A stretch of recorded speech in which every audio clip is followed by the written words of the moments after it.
Bhojpuri actress महिमा सिंह ने suicide करने की है कोशिश। जी हाँ दोस्तों, लेकिन घबराइए नहीं। दरअसल में ये जो खबर आई है उनकी फिल्म के शूटिंग के दौरान की है, जिसकी एक तस्वीर आज सोशल मीडिया पर लीक हो गई है, जिसके बाद हर किसी को ये घबराहट हो रही थी कि आखिरकार महिमा ने ये क्या कर लिया है।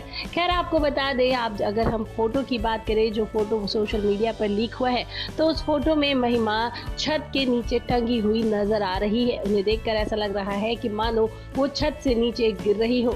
तो वहीं छत पर खड़े हैं हमारे रितेश पांडे जी, यानी कि सुपरस्टार हमारे हीरो, जो कि अपनी हीरोइन को बचाते हुए नजर आ रहे हैं। खैर आपको बता दें, महिमा सिंह और रितेश पांडे की अगर इस फोटो की बात करें तो इनकी आने वाली फिल्म की शूटिंग के दौरान की फोटो है, जो कि सोशल मीडिया पर फैंस इसे देख रहे हैं। और देखने के बाद ऐसा शुरू में उन्होंने रिएक्ट किया कि ये क्या हो रहा है, लेकिन अब सबको पता चल गया है कि ये मामला सिर्फ और सिर्फ फिल्म की शूटिंग के दौरान की है। खैर दोस्तों, अब देखना ये है कि शूटिंग के बाद जब इस फिल्म को रिलीज किया जाता है तो फिर रितेश पांडे और महिमा सिंह की जोड़ी को लोग कितना ज्यादा प्यार देते हैं।